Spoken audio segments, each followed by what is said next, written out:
Strong leadership is not about being endlessly available. It's about knowing when to engage fully, when to pause, and when to say no, so that your yes carries clarity, credibility, and real impact. Welcome to Coaching Talks, folks. I'm Richard Fontanie, and this is a podcast where leadership development meets real-world workplace learning.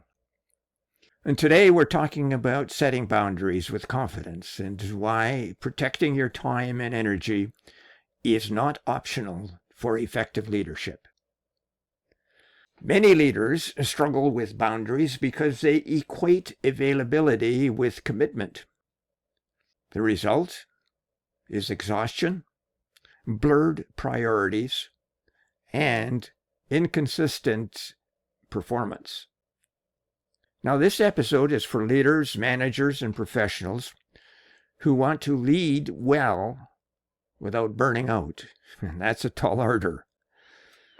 We will explore practical strategies that help you set clear boundaries while maintaining trust, influence, and strong working relationships across your organization.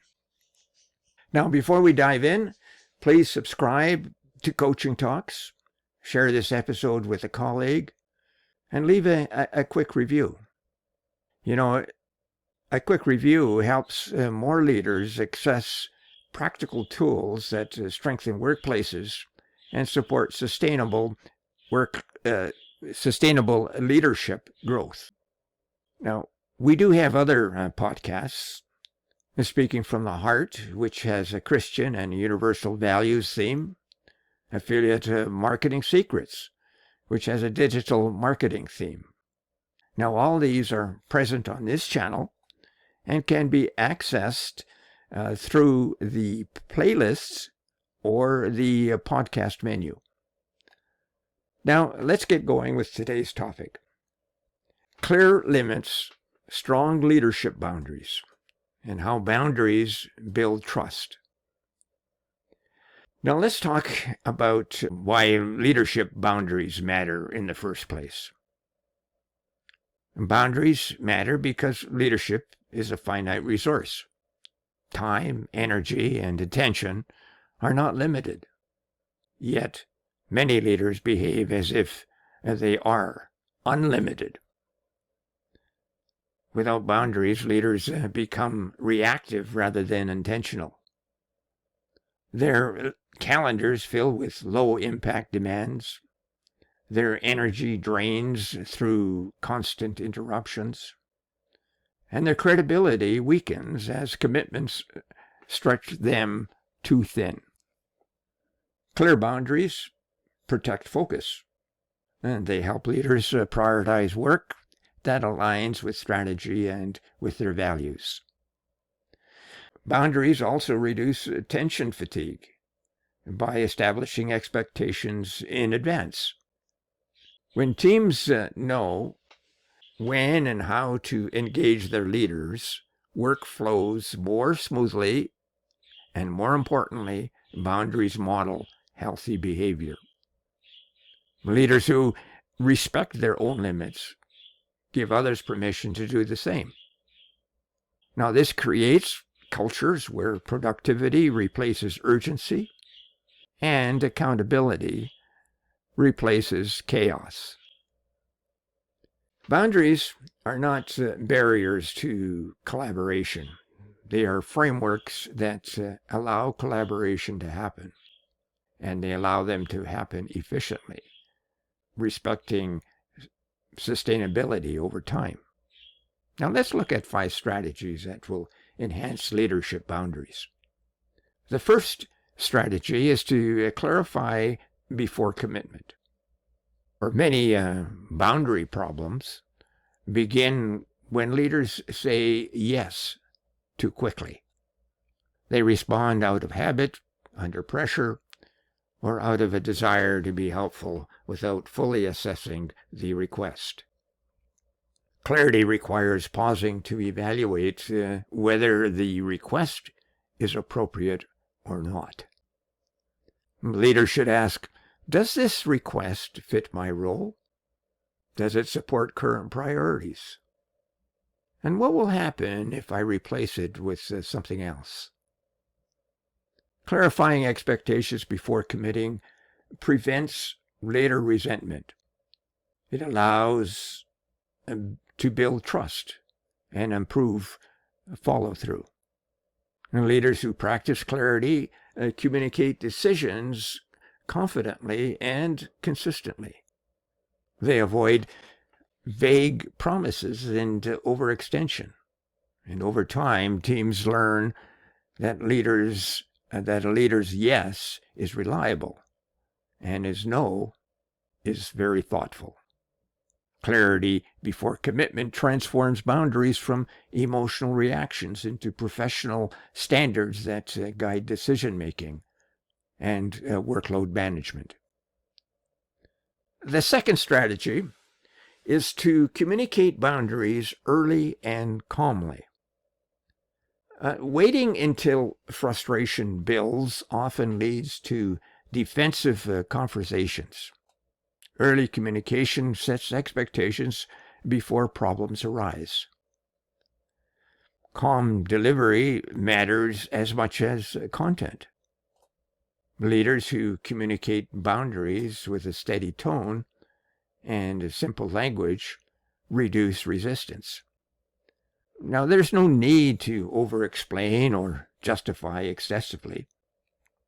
Clear statements such as, "I'm available during this time," or "that falls outside our current priorities," provides direction without any drama.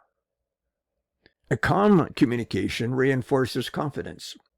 It signals that boundaries are normal and non-negotiable.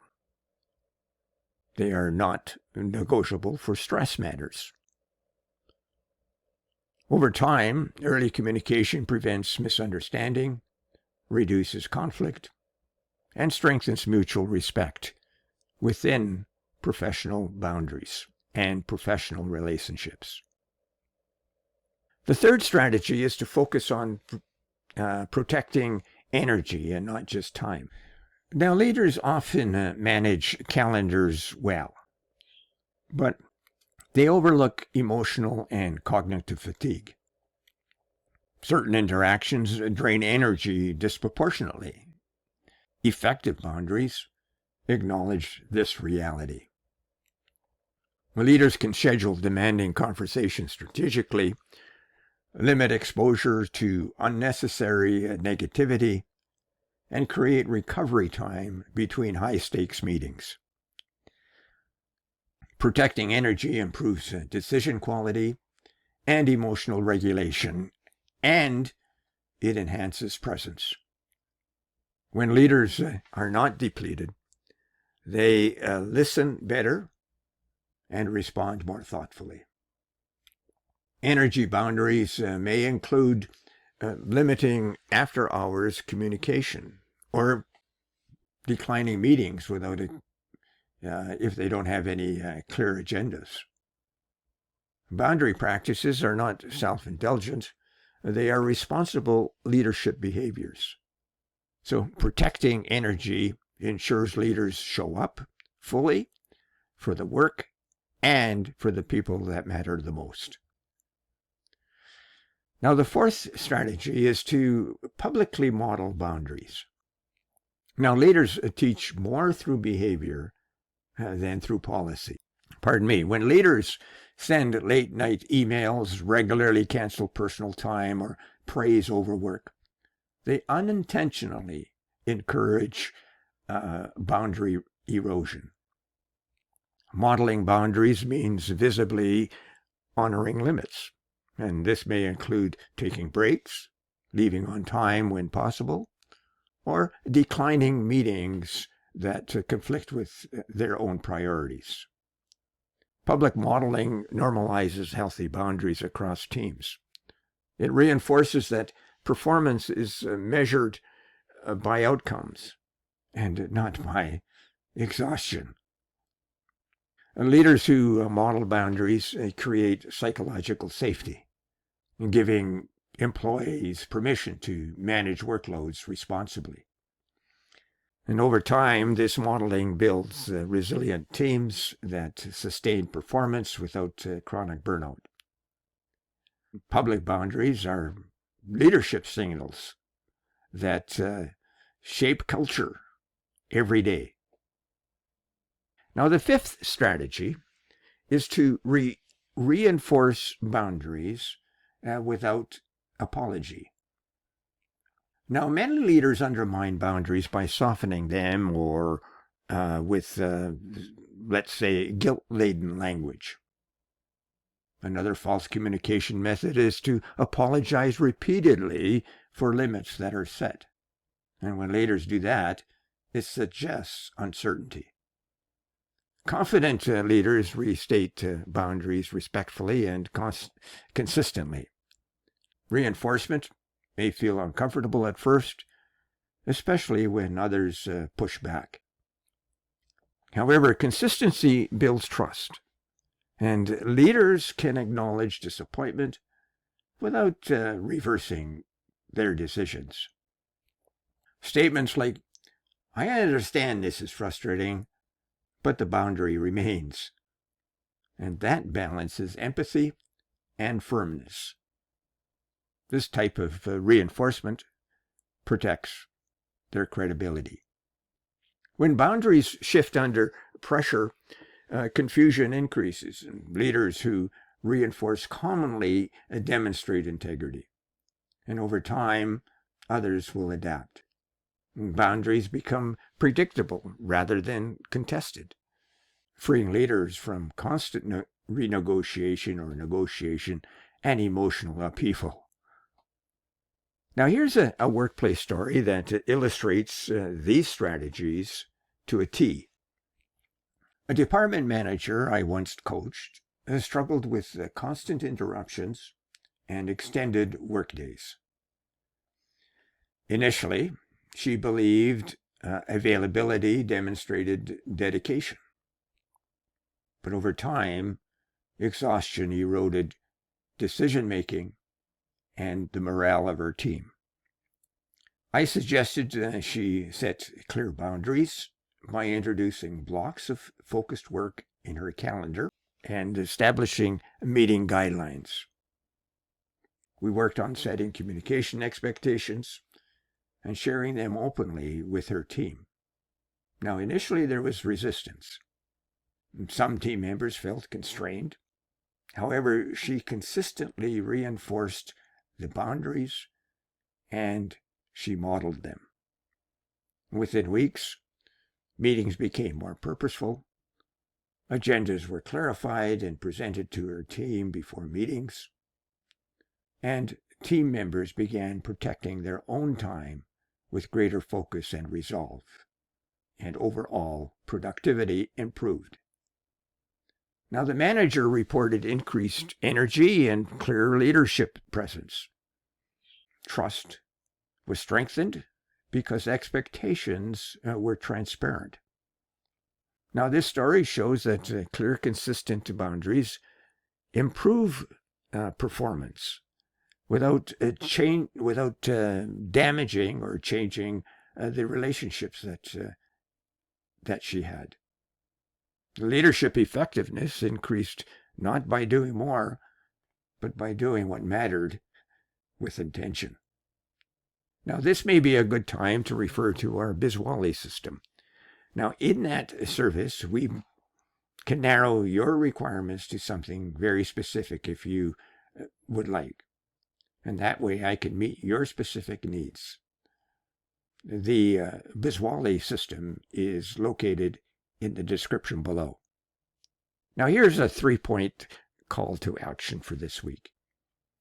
Identify one boundary that protects your leadership effectiveness. Clarify it, communicate it early, reinforce it calmly. Leadership does not require constantly availability.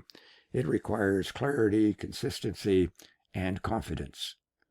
Start with one boundary and let it reshape how you lead. Now, I'm Richard Fontanie, and thank you for listening and participating in this podcast. Don't forget to subscribe, like, and provide a comment. Now, I respond to each comment that I receive. I'll see you next week when we'll discuss how leaders deal with fear and uncertainty. I hope you can join us. See you next week, if not before. Bye now.